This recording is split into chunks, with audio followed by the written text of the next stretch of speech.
My name's Ed, by the way, and you are? Bruce. Bruce, nice to meet you, Bruce. Hi, this is Ed from Midstate Dodge. Bruce here had bought a 2014 Jeep Patriot, and he had some questions about the Autostick on the transmission mode. So, the Autostick feature, this is an automatic transmission, as you know, right?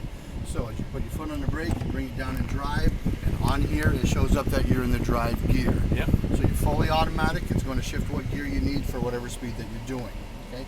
We do have an Autostick. You kick it to the left or to the right. Okay? It'll automatically select the gear that you need for the speed that you're doing, because you can do it on the fly. So if you're doing 40, 50 miles an hour and you kick it to the right, it'll automatically select the gear you need for that speed. But the Autostick lets you just in standard drive, how many gears are there? You still have the full amount of gears available to you that the automatic transmission has. So if this is a 4-speed or a 6-speed automatic transmission, when you put it in the manual mode, you still have all those gears available to you. But the Autostick... So the regular transmission has, what, shifts 3 times or 4 times? Four times. If it's a 4-speed transmission, it would shift 4 times. Right. Automatic transmissions don't start out in drive gear. They work their way up through until they get into the drive gear. Okay. Okay. But the Autostick mode lets you put it in a manual mode where you actually control what gear your transmission is in. So a lot of people say, well, gee, what's so great about that? Yeah, so this is basically in another vehicle, it would say drive 1, drive 2, drive 3. Yeah, but that's a different transmission setup as far as how that mechanically changes the gear. This is set up to where it's not going to do damage on your transmission as well with the Autostick. Now, the best 2 times to use this feature are when you're going down a really, really steep hill, like the hospital hill over here, and you're slippery, wet, icy conditions, because when you're in automatic, 1 or 2 things happen with people. They either coast, and you know as well as I do, you can get up to 40, 50 miles an hour easy enough coasting, and then you hit that brake down near the bottom of the hill, your pads are wet, your rotors are wet, boom, they grab you, sliding out of control. Or you can do like 99.9% of the people do, and they ride the brake down the hill. So when you ride your brake down the hill, Bruce, you're wearing out your pads, you're heating up your rotors, you put those rotors through enough heat cycles, hot heat cycles, eventually they're going to warp, and then you're going to have that bouncing pulsation feeling when you hit your brake. So you wear out your brakes prematurely. In the Autostick mode, as you're going down that hill, you can be an automatic, that's fine, but as you start to do that descent, right, you don't want to ride the brake down the hill, hit your downshift, okay? Now it'll control what gear you're in. And if you're still going a little bit too fast, downshift it again into a lower gear. You might have to use the brake a little bit to bring the RPMs down to that gear range here, but once you're there, it'll help hold you back on that hill for a slower, safer descent. Make sense? Yeah. Okay. The other time is when you're going up a really, really steep hill. Automatic transmissions don't start out in drive gear. They'll work their way up, 1st, 2nd, 3rd, 4th, whatever, however many gears are in the transmission until they get to the drive gear. But what happens is, you know, you might be in 3rd gear, you're doing the speed limit that you need to be at. Turn that down a little bit. You're doing the speed limit that you need to be at, so you're not accelerating anymore. But what the vehicle doesn't sense is the fact that you're on an uphill grade, so it keeps scrubbing speed off. So it'll automatically downshift automatically for you into the lower gear to get you in the power band to continue to pull up that hill. While in the manual mode, you can put it in 1st gear, 2nd gear, 3rd gear, whatever gear that's working for you, that's got you the speed limit that you want to be, and still keeping you in the RPM range where you have the power of the motor to pull you up that hill. Now the feature's nice. Then it won't downshift. And it won't downshift on you.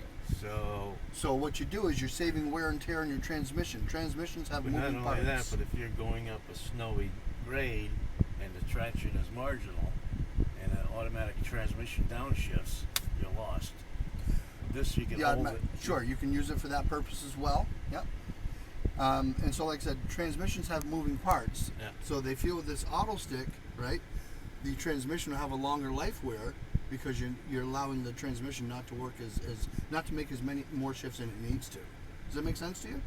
Have you ever experienced that, going up that long hill and it downshifts, then finally it'll reach the RPMs, upshift again? So if you go to the left, you're going minus, and if you go to the right, correct. Plus. And when you're shifting, when you're upshifting, you don't have to let off the accelerator like you would a manual transmission one. When you're downshifting, obviously you do want to let off the accelerator because you're asking for it to go slower. I can upshift even if I'm going 10 miles an hour.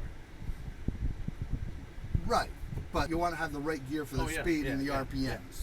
Well, like I say, I can see where that's a big advantage going up a snowy hill, where most transmissions will shift down, and once they shift down, you've lost it. So if you can hold it in a gear, that's a good advantage. The one thing that people really like about the four-wheel drive system in this Patriot is the fact that it's so simple to use. It's front-wheel drive all the time. Yeah. If it detects slippage in the front axle, it'll automatically engage the four-wheel drive. If you're not happy with that, you want to have more control of that four-wheel, all you have to do, and you can do this on the fly as you're going down the road, just lift up on that lever and the four-wheel drive will lock in to where it won't come out of four-wheel drive. So people love the simplicity of it. So did they give you a better understanding of what this is about? Yeah. But you have to be careful when you're down there like that. You know, just occasionally look up here and see if you're in manual mode or if you're in the drive gear, or if you're in the automatic. Like I said, automatic, the D will be. If you push that over there, it's no longer an automatic transmission. That's correct. You now are controlling what gear your transmission is in. And I tell people that other than going up that steep hill or down the steep hill, you know, leave it in drive.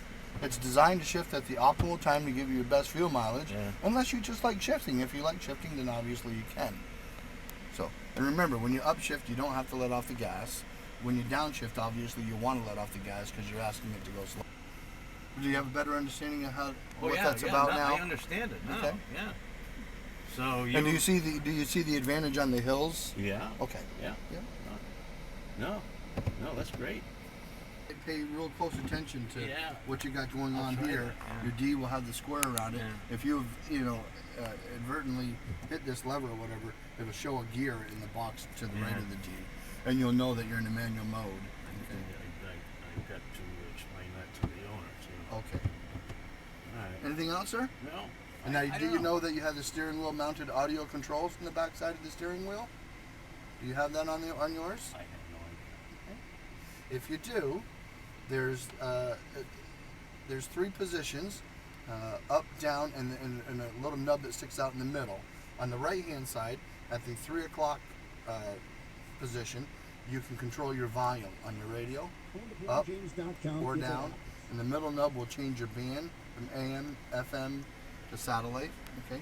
The left side will scan up or down, or not scan, but it will seek up or down to the next available radio station. The middle nub will change your presets. Once you've saved your favorite radio stations and your presets, it'll scan through the presets for you. Okay, I guess we're all set here for now. Now, I don't think there's anything else. Okay. Thank you, sir. You're welcome.